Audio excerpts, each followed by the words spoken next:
But we also have come to sort of realize that overworking is a sign of a lack of faith. Oh. It actually extends to the point of going, if it's to be, it's only up to me. I have to do it. I am in full control. I must make this happen. And it doesn't really leave space there for God to sort of show up. And it's kind of like in real life, right? Where you offer to help someone and then they just kind of do it. And you're like, oh, okay, well, I was going to help, but go ahead. And I think, God's like, well, hey, if you want to do it, like by all means, like do your thing. Mm-hmm. And so I think, in some ways we had such an intense work ethic for so long. We're having to sort of like unlearn that.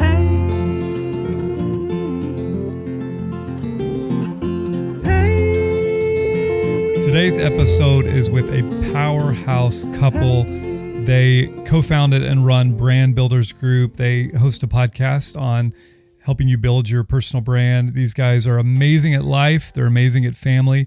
Enjoy this conversation with Rory and AJ Vaden. Hey friends, I'm Chris Bennett and I'm here with my beautiful wife, Julie. Hey everyone. Together, we're going to explore the life-changing power of family. So pull up a chair, grab a cup of coffee, and join us on Finding Family. Family, all in this together. Family, we're taking a chance. Family, like birds of a feather. Family, you got my shoes in dance. Well, today's conversation we've been looking forward to for a very long time. Rory and AJ Vaden are our new friends. We're just going to call you friends. I know we met about 10 minutes ago, but we have some mutual friends and we have the same book agent, and we've heard her rave about you guys. And several months ago was like, you guys have to meet them. And so thanks for being gracious in the midst of your really crazy busy schedules to jump on and join us today.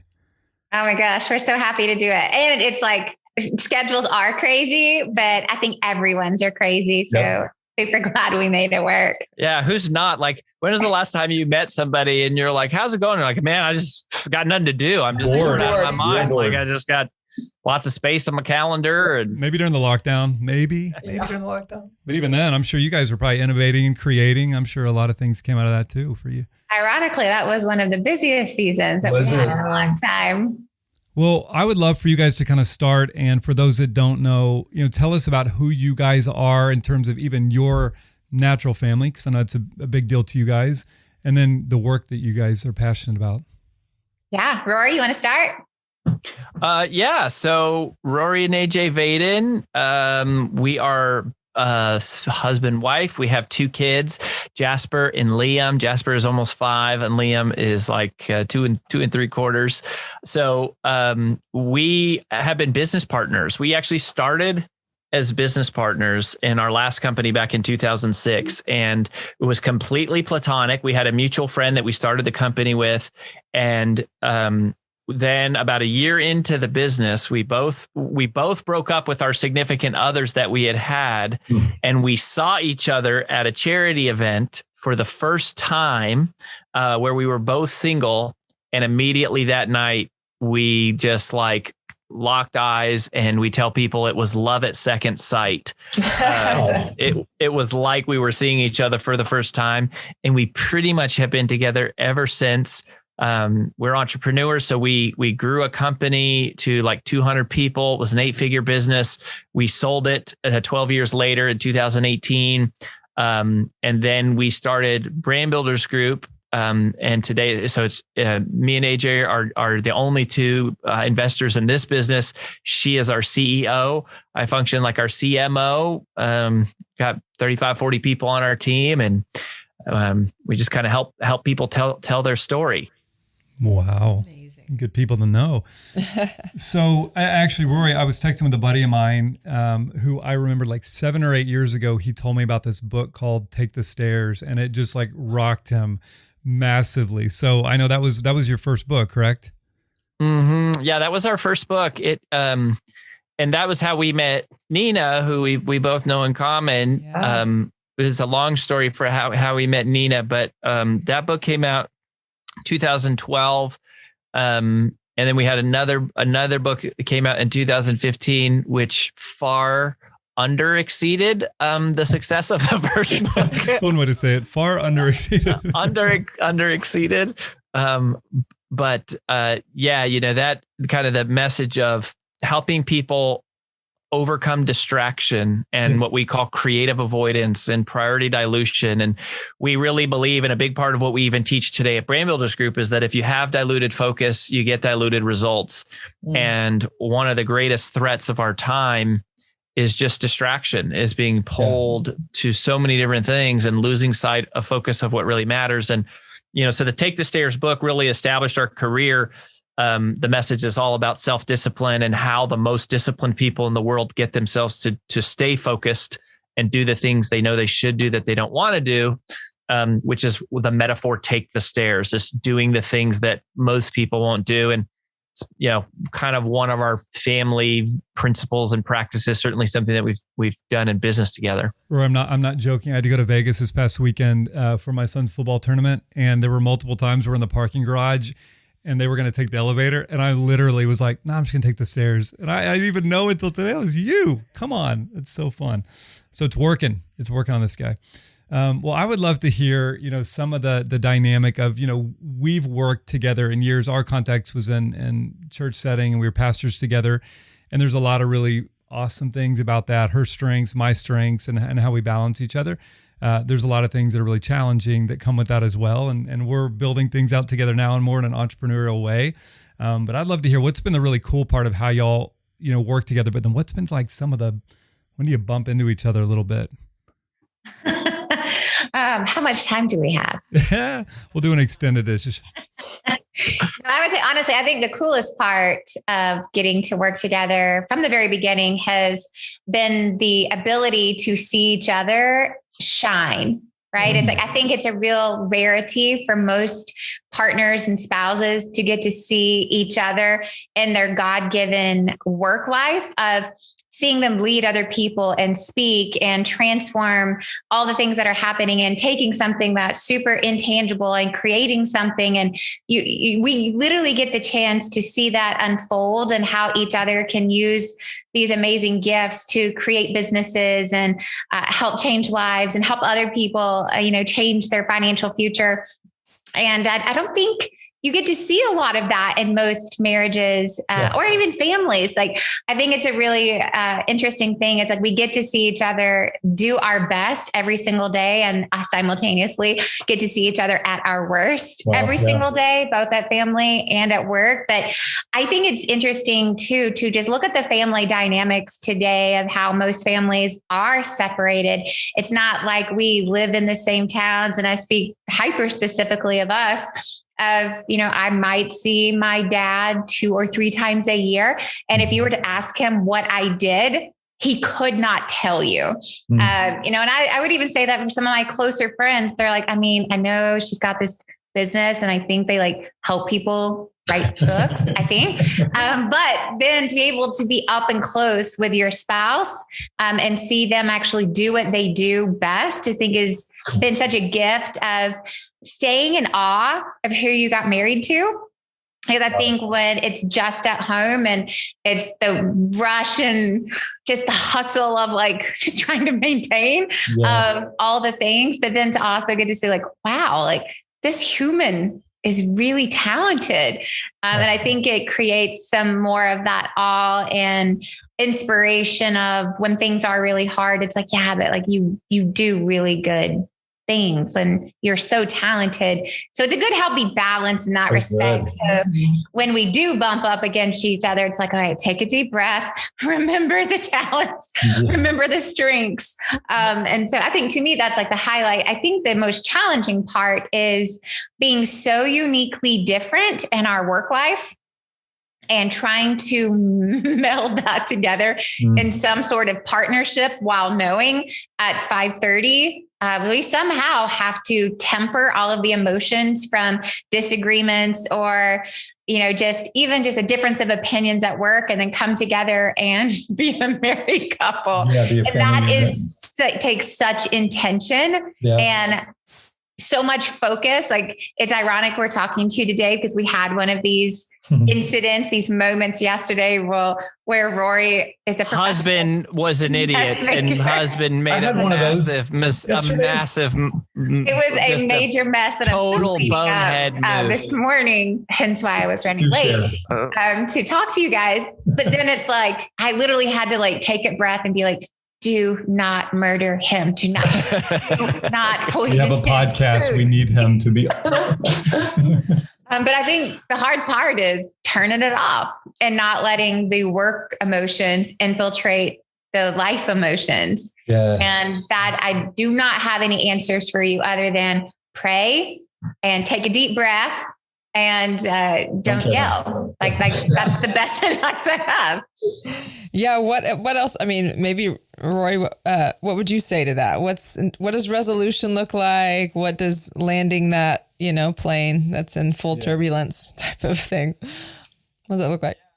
I think it's AJ nailed the beautiful side and the challenging side. It makes me think of one of my mentors when I was young in my speaking career, just starting out, was Zig Ziglar. I was personally mentored by Zig Ziglar. Wow. And last year, I kind of like would travel with Zig and go backstage with him at events and things like that, and get to spend some time with him. And then, he lost his short-term memory and then he passed away several years ago now. But last year we interviewed his son, Tom, on our podcast, and Tom said I don't remember how it came up, but he said, my dad always was really deliberate about teaching us that my gifts are not your gifts. Mm. And I thought that was super wise, for somebody with, Zig obviously was a very public figure, made worldwide impact to like teach his family. And I think, with like AJ and I, we have such different gifts. And, AJ is just absolutely phenomenal. And she's so fast and she's so sharp and she has such an instinct for things. And then it's like, sometimes she's dragging me along because I'm so slow on just certain parts of the business, and so I think that's the beautiful part, right? Is that her gifts are not my gifts.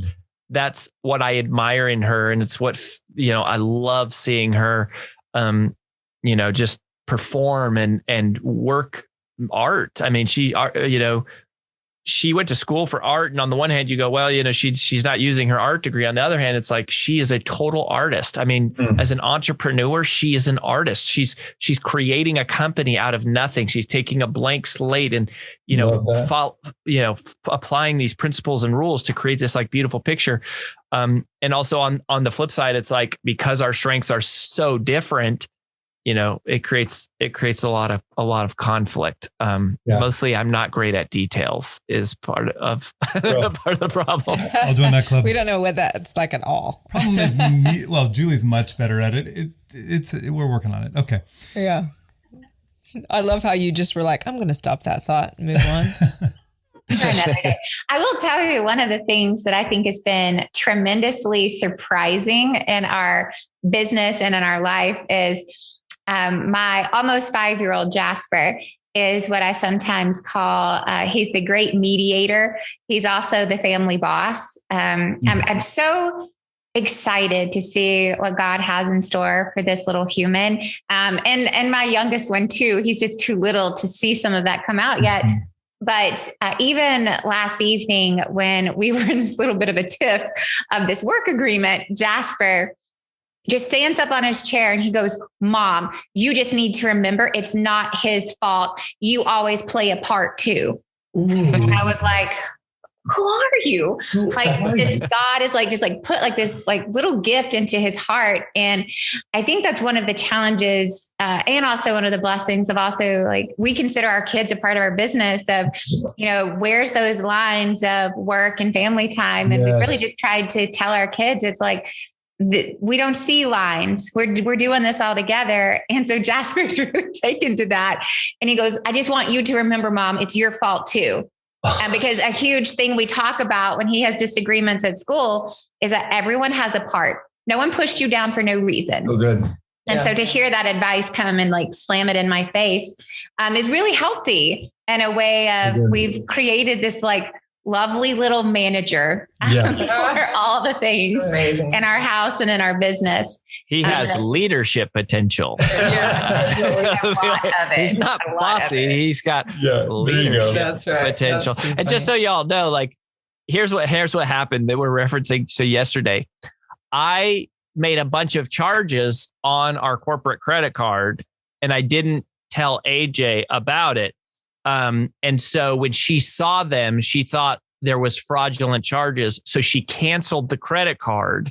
And then technically you're leaving to your weakness. You're leaving out a lot of details. I know, but there's not, listen, there's only so much time. I'm a pastor. We can work this out right now. But she can't. So then she canceled the card. And so that severed all of our automated payments on all these things. And it cost her like the entire day and, half of today and half of all trying to figure out what happened, then canceling it, then finding out they weren't fraudulent, and now having to try to go back, and it's too late. And now she has to open a new card and reestablish all for nothing, like just because I forgot to tell her. And so that's why I got in trouble. Ooh. Oh yeah, I get it. That's bad. I mean, I don't understand corporate credit cards, but I get how that. You get when your husband schedules a podcast today that he didn't put on the calendar, so you didn't know until this morning, for example. Yeah, that's okay. Details to think. Details.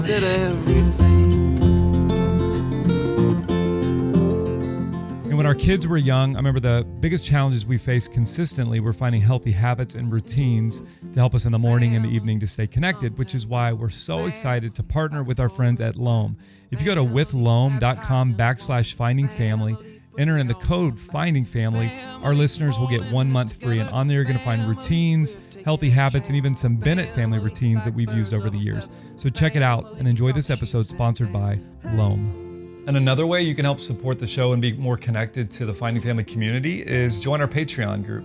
You'll receive bonus interviews, exclusive content, a monthly Q&A with me and Julie, and lots more. So check us out on Patreon.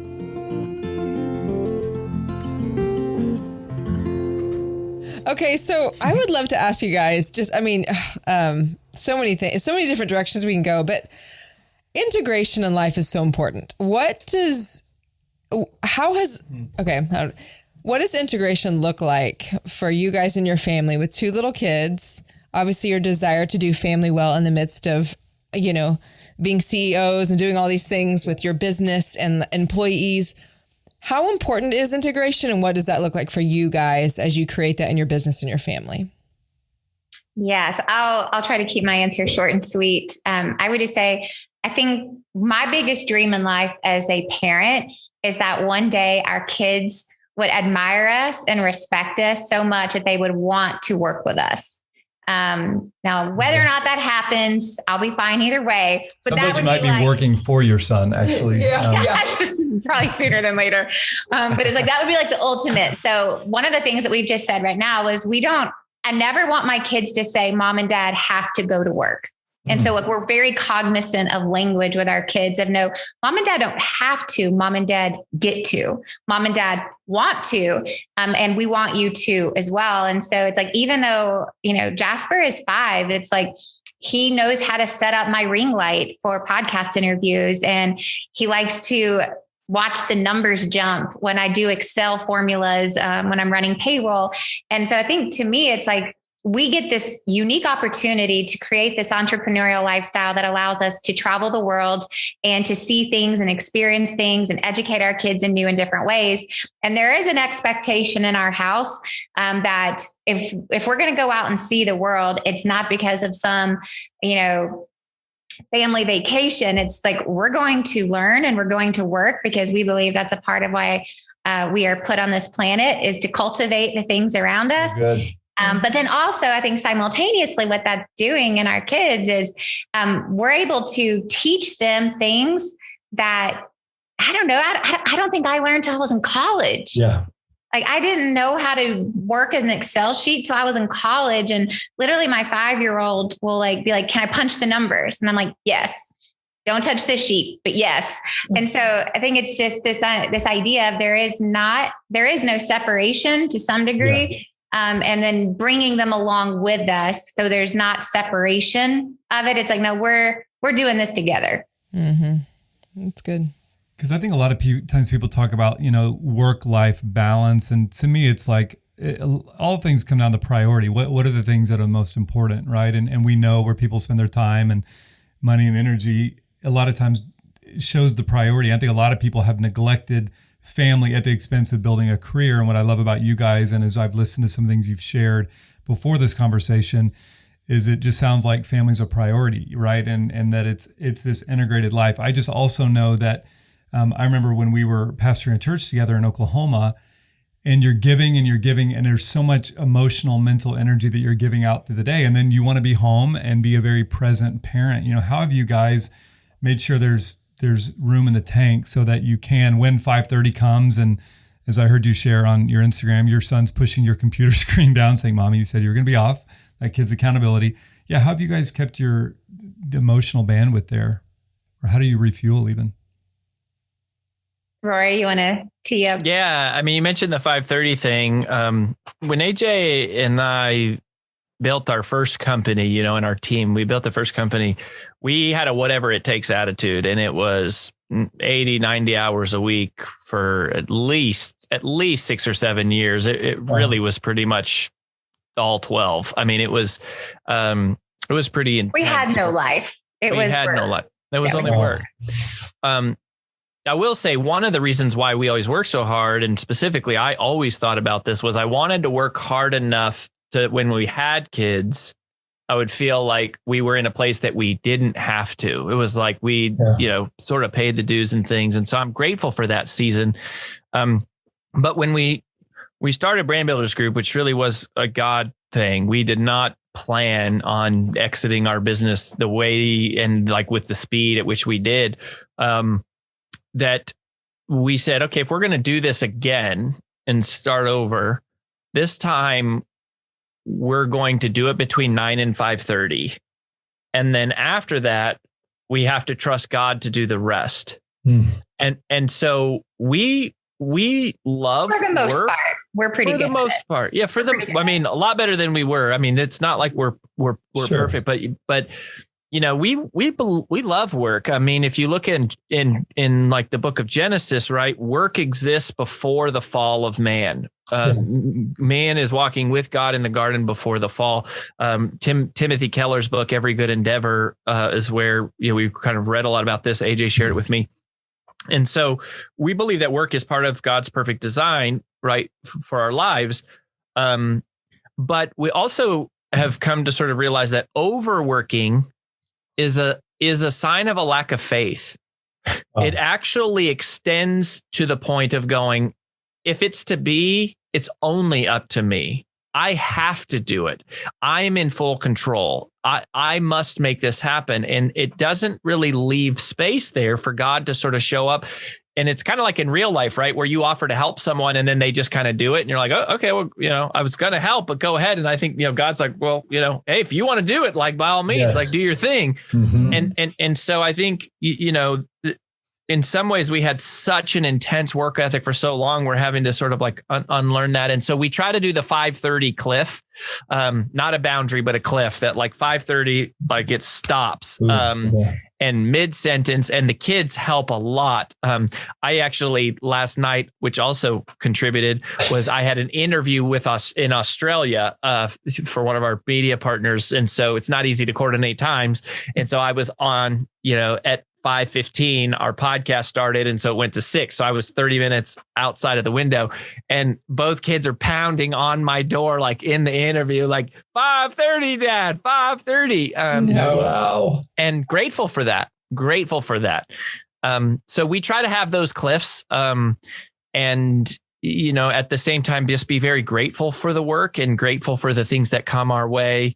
So to me, balance is not how you spend your time. Like balance is a horrible metaphor for time. Balance means by definition, equal force in opposite directions. But we believe much more in seasons. This is something we talk about in Take the Stairs, that work happens in seasons, like a harvest season, just like farmers and just like most professions have seasons of highs and lows. The balance is kind of more of the mindset piece of balancing the work ethic and taking action along with the faith and the space to trust that God will come and provide and fill in the gaps. And to say, I think one of the most important choices we make in our life is to choose to be okay being less successful.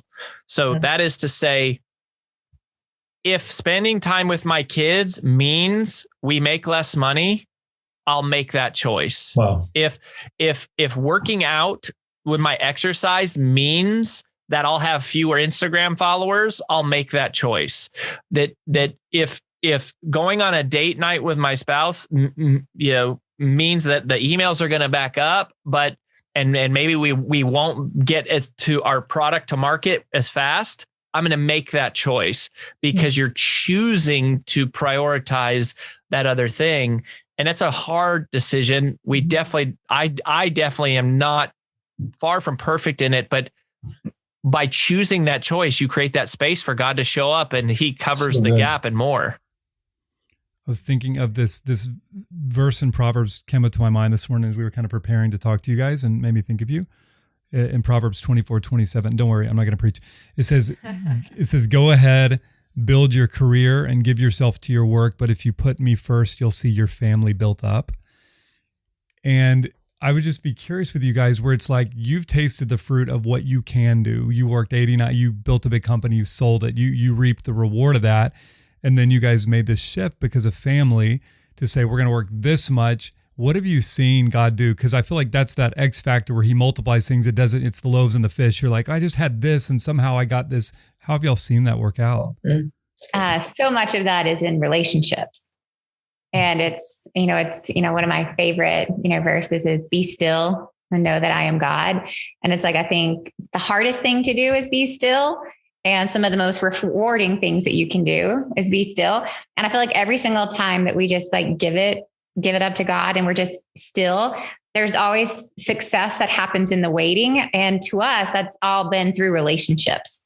Yes. It's been through spending the right time with the right people and cultivating relationships is where there has been enormous reward. And so instead of trying to do it ourselves, it's going like, who can we love? Who can we serve? Who can we spend time with? Who can we help?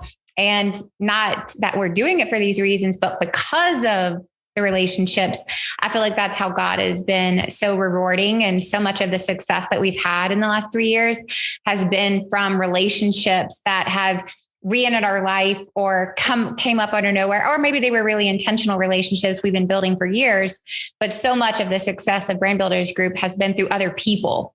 Not through us. It's been through other people. We've just been really grateful to be on the journey. And I would say one of the things too that I would add that was really missing for a long time. And I think the part of this where, you asked this a minute ago of, how do you, fill up that emotional cup to like reinvest back into the family? And I think this was something missing in our work. It was missing in our life. It was definitely missing for me anyways, is the importance of having fun with what you do. Yeah. And I know for me and for our time with our family, it's like how we fill that cup up where it's like, okay, I'm really tired.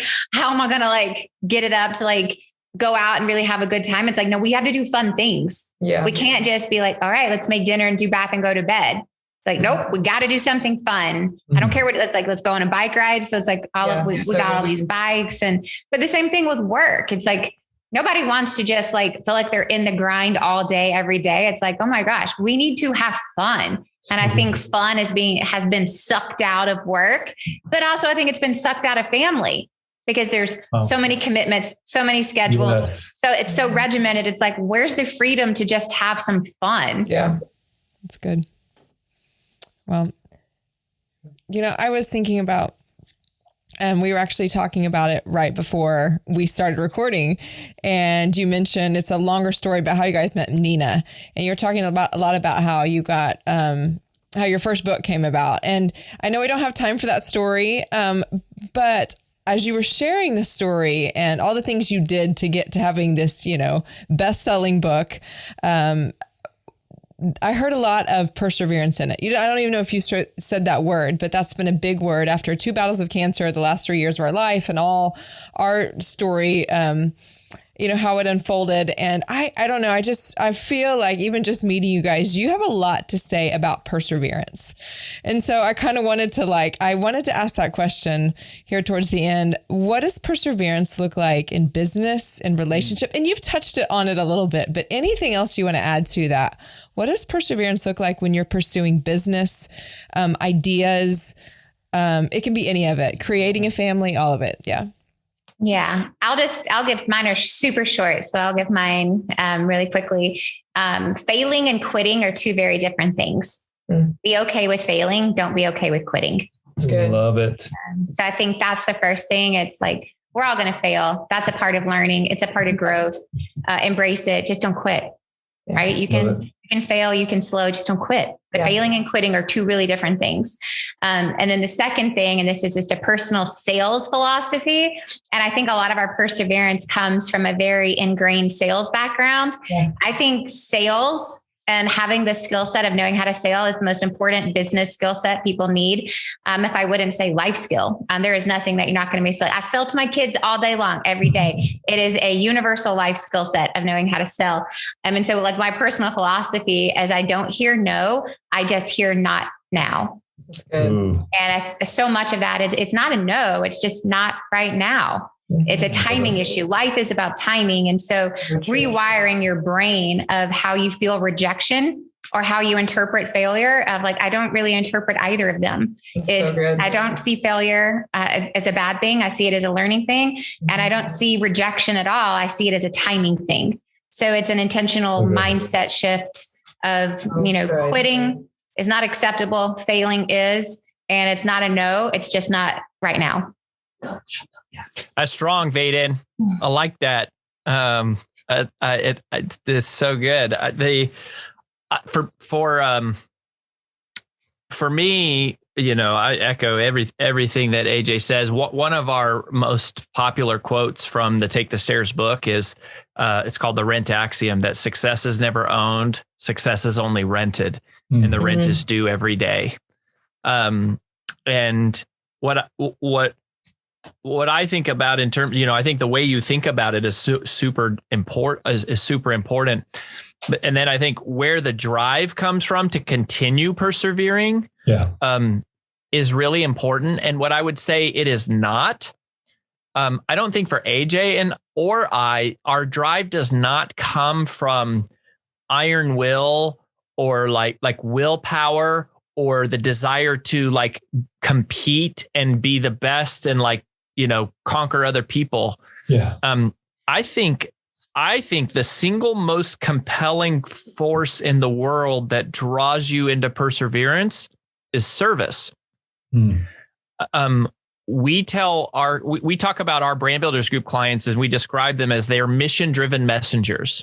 They are people. It's not that they don't care about money. They do care about money. They like money. We like money, but money is subservient to the mission. And we take them through all these exercises to help them figure out what their business model should be and what their content strategy should be and what their message and identity and position in the market should be. And it's a long process, but one of the shortcuts we've started to notice, which we now coach our internal team of strategists on, is this theme that we realize consistently, which is that you are always most powerfully positioned to serve the person you once were. You're most powerfully positioned to serve the person you once were. Well, once you get present to that idea that you go, nobody can help somebody who's in the position that I used to be more powerfully than me because I was there. Right. Your desire to persevere is not so much about, I need to win, I need money, I need recognition, I need fame, I need notoriety, I need followers, I need it's driven out of the idea that there is somebody out there right now who is struggling with the very same things that you have struggled with. They are seeking answers to questions that you know like the back of their hand.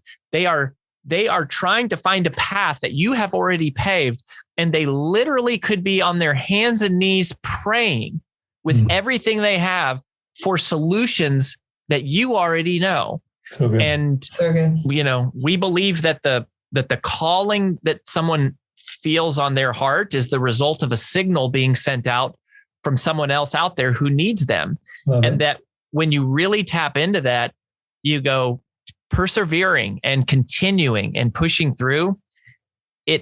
It's almost out of duty and moral responsibility and obligation, not to be famous, but to find the people who are in need and to go help them, because that gives my life context. It gives my life meaning. It brings purpose to the pain that I once went through. So good. So good. Thank you so guys many for that. incredible nuggets. And, you know, as we wrap it up here, for those that are listening and want to follow you guys and get connected to what you're doing like us, what's the best way to get connected to you guys?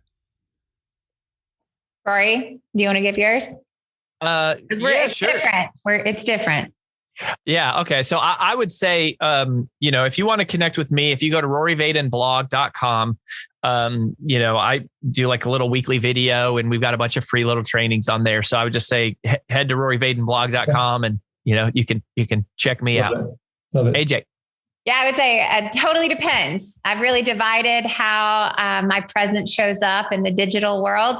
So if you want to learn from me, and you want education, information, inspiration, that sort of thing, go to ajvaden.com. That'll reroute you to my LinkedIn profile. And that's like super focused on marketing, personal branding, entrepreneurship, leadership. However, if you just want general human interest of what do I eat on the weekends? What do I dress up for Halloween? What do I do with my wild and two crazy children? Then go to Instagram and it's AJ_Vaden. Okay. Well, we'll include that in the comments, and you guys are gold. Thank you so much in the midst of your schedules for making this happen. Yes. Thank you guys so much. Such a Go pleasure. clean up Rory's mistake. No. I have a lot of work to do. A lot of work. Amazing. All right. We'll talk to you guys soon. Thank y'all. We're not done yet. Get that coffee refill because it's time to unpack. Jules, these guys they're smart. I think they're smarter than us. We're street smart. That's We're so more, true. you know, We really are. put me in an alley with a cup of coffee and not a lot. Oh my gosh. I just realized that was going downhill. I know. I'm like, wait, you're not street smart. Alley. You are coffee smart. That wasn't funny. I was about, no. Coffee talk. Coffee talk. Oh my goodness. These guys are sharp. They had a lot of like, you know, you kind of may want to dig in a little bit deeper, right? And I like what she said, which made me think of you, Julie. Oh. I love when you laugh before you say it. Because I was trying to think of a joke and I couldn't come up with one.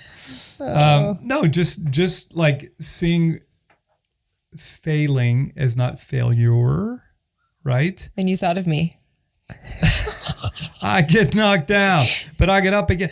Just the difference between failing and quitting, right? And so, like, think about all that you've been through. Mm-hmm. What people knew, but you've battled them. we just repeat ourselves. Hey, Rick, I'm not sure if you knew I had We moved cancer. here from Oklahoma.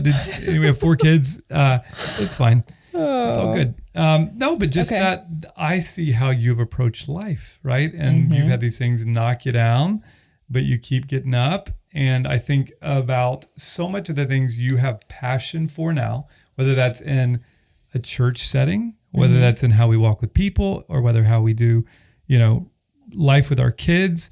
There's this perspective you carry because of like the things that haven't panned out the way you thought they would. You know what I'm saying? Yep. And not that, you know, when people say like quitting's not an option, it's like yes and no. Like you weren't, what does quitting look like when you're battling cancer? I'm just saying, I don't know. Yeah. I mean, I think sometimes we can forget that quitting doesn't mean that we don't actually have to let go of something sometimes. So we get so focused on the like, don't quit. And people are like, seriously? Like, I think, no.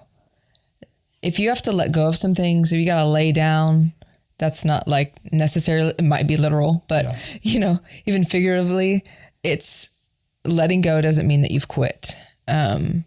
And so we need to understand actually what quitting means for us, which goes into, I love how he said balance was not, the definition of equal force in opposite directions. He said, let's do seasons. And I agree with that. It's, you got to know your season to know what not quitting looks like. Yeah. So, I mean, I could do a whole podcast on that if you guys just want to start. Well, no, but also like the timing piece, because there's been a handful of things, I mean, for sure, in our whole life, but I think about the last few years of coming out here, things we've been working on, creating, developing, and, getting no's from industry people on certain things, right? And that can either make you feel like either this sucks, and it could, I don't think it does, but it could just be like, oh, this isn't a good product, or it's just not the right time. And I look about some of the things that now are coming full circle in our lives.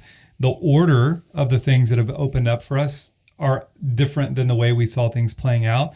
But now, I mean, Julie, how many times have we talked about the timing?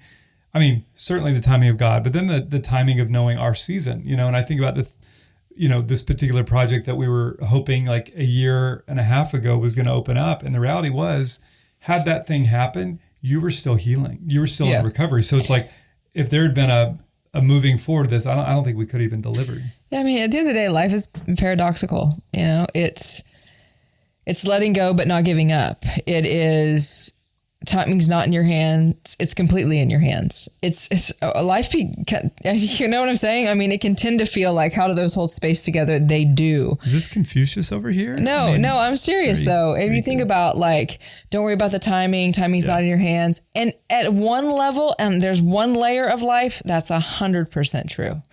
And then there's another part that actually it matters, your self-discipline, your work ethic. And so life gets like that, and we want to box it in. It doesn't always work like that. But I do feel like something they said that goes back to knowing your season versus just trying to balance everything. I've never liked the word balance either. I'm glad they didn't also, but that you most powerfully are positioned to serve the person you once were. I think that is one of the best things they said, that literally covers starting a business, failing at a business, having children, learning how to parent. How do you work together with your spouse? Yeah. You name it. And that powerful thing that you carry is how you serve like what you've learned, like Dave, our producer, was just saying, he has started a successful business and doing things. Well, he's really good. He knows how to serve those that want to do the very things he's now successful at. Right. I would love to speak to, I can speak to people that have gone through what I've gone through the last 3 years more than Dave can. No offense, Dave, just saying. No. So, it's those things in life. It's actually very practical, but it is holding loosely to what you can't control at the forefront. Totally. And, which goes into, I don't know. I mean, that's just practical for all of life. Well, I mean, maybe the last thing I'd share is like that resonated the most was sometimes the numbers don't add up. When I hear about the hours they spent building at the beginning, and then when they put this thing of like, no, we're going to make this the right priority. Yeah. God just kind of multiplies things out. And really the most substantial things that we've experienced in our life, I kind of look back on, I'm like, I'm not saying I had nothing to do with it. We put our hand to the plow, we planted the seed, but the things that have opened up has been the timing of God. Yeah. And it was in a way we never imagined. It's true. And I'd also say to that, so, tying that statement up with, as a Christian, or as a follower of Jesus, sometimes we just want to put everything on him. Yeah. Or put nothing on him. And you know what? I can't give you a formula for that.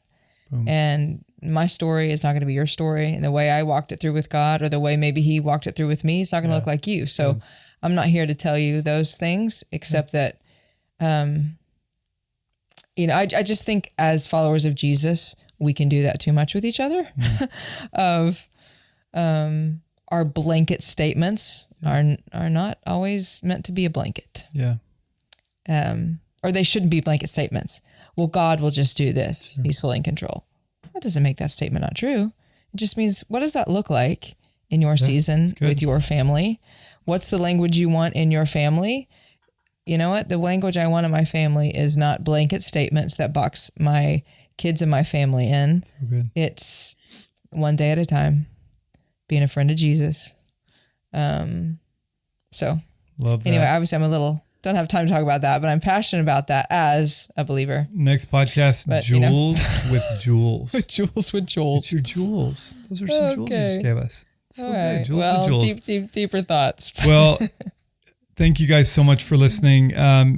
We added in the comments you can follow these guys on Instagram and on their website, and they've got a lot of resources out there to help you if you're building a brand or whatever it may be, or just wanting to get better at doing life. So thanks for joining us on the Finding Family Podcast. A little vibrato there at the end. Yeah, I like that. It's very good.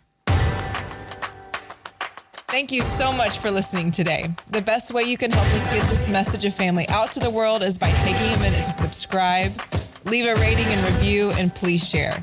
You can also visit our site, findingfamilypodcast.com, and follow us on Instagram to stay connected. And one more thing. Have you ever listened to an episode and found yourself wanting to hear more from our guests, or thought, man, I'd sure love to get more connected with Chris and Julie? I know you have. If so, you can become a member of our Finding Family Patreon and receive exclusive content and ways to interact with us and our community. Just go to findingfamilypodcast.com and subscribe. Thanks again to our sponsors at Loam. You can learn more by going to withloam.com/findingfamily. This episode was produced by Dave Hanso and edited by Will Cotterall and is a production of Welcome Home Entertainment. Original music written and performed by Drew Holcomb.